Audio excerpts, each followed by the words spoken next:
Jed, sino tong kumpanyang sinampahan ng kaso ng BIR at ano ang kanilang naging violation?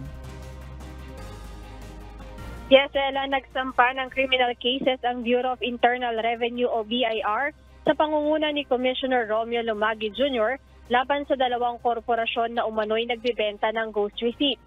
Ang 14 na criminal information ay laban sa 5 corporate officers at accountant ng Decarich Supertrade Incorporated at Redington Corporation. Ang nasabing criminal information ay inihain ngayong araw, Ella, sa Regional Trial Court at Metropolitan Trial Court ng Quezon City.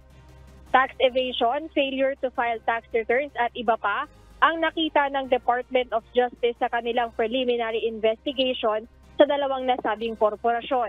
Ang ghost receipts, Ella, ay mula sa mga ghost corporations na ginagamit upang makagawa ng mga hindi tunay na transaksyon at makatakas sa tamang pagbabayad ng buwis. Matatandaang ang Decarich Supertrade Incorporated at itong Redington Corporation ay kabilang sa unang batch ng mga ghost corporations or sellers na hinaina ng BIR ng reklamong kriminal sa DOJ noong nakaraang taon.